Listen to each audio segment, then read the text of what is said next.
Here's your daily news roundup from 97.9 WGBW.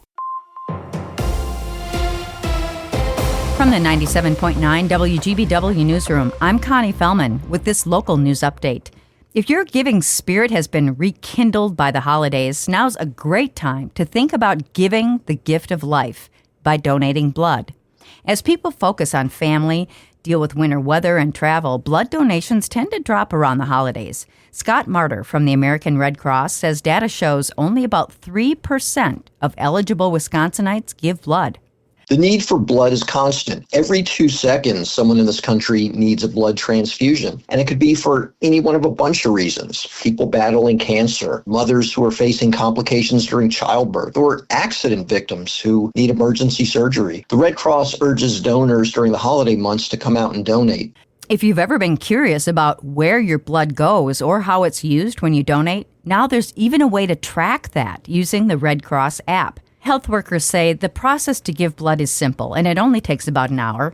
They say it can even become a gratifying holiday tradition for family and friends to go together, make it more fun. There are 744 hours in the upcoming month of January.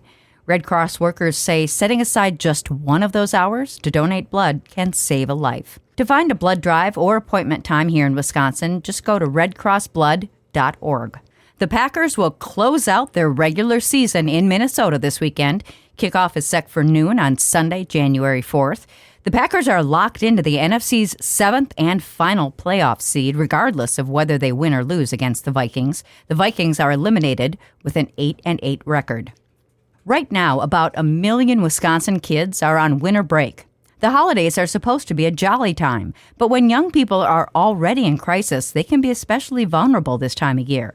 The latest data shows more than half of kids surveyed say they're dealing with anxiety, and a third have recently felt hopeless. Psychologist Megan Kanya says symptoms of mental health struggles don't always look like sadness. Sometimes they're conflict. All of a sudden, they go from being a really easygoing kid to all of a sudden they are arguing, they're talking back, they're refusing to do schoolwork. There may be a lot of school avoidance or refusal. They may have stopped doing chores. They may be having trouble getting out of bed. The Wisconsin Office of Children's Mental Health began its work more than 10 years ago, and in that time, they've seen a 42% rise in depression among young people. Mental health professionals say disruption in routines, like over the holidays when there's no school, can exacerbate struggles. Providers often see seasonal spikes in anxiety and depression between Thanksgiving and New Year's Day. Kanya says how parents talk to kids and young adults about mental health issues matters. She advises parents to avoid calling anxiety bad or negative. Anxiety is a natural emotion meant to keep us safe. When channeled appropriately, it can help motivate us. Kenya encourages families to help kids build what she calls distress tolerance, learning to stay grounded when emotions run high.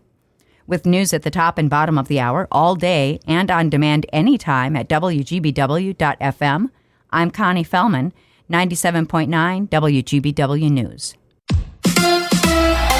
The Bucks lose at the buzzer. Hi, I'm Mike Clemens with Sports NBA. It was the Bucks and the Wizards battling in the final minute. Then with just 1 second left, Washington's C.J. McCollum with a jump shot for the win. The Bucks losing at home 114-113 to the Wizards on New Year's Eve. Doc Rivers not happy. We deserved to lose the game. We didn't play hard enough. We didn't play well enough together. We had a lead. We had every shot we wanted at the end of the game. Our execution was flawless, even the last play. But the basketball gods sometimes don't allow you to win when you don't play right. And so when you play like that, you lose the game. NFL, another bold move by the Packers. They have signed defensive back Trevon Diggs after he was released by the Dallas Cowboys for poor conduct. Diggs receiving praise from his former teammate Micah Parsons, recovering from ACL surgery in L.A. Monday. Nate Hobbs and safety Zane Anderson now on season-ending IR. With Sports, I'm Mike Clemens. A little sunshine early on, then becoming mostly cloudy with a little light snow late morning into the afternoon. Our high today right around 12 with wind west at 5 to 15. Tonight, mostly cloudy down to 5 above. Tomorrow, sunshine with a high of 17. I'm meteorologist Sean Cable. That's your Green Bay News Roundup from 97.9 WGBW. Subscribe to this podcast on Spotify, Apple, or wherever you get your podcasts. And find more news anytime at WGBW.FM.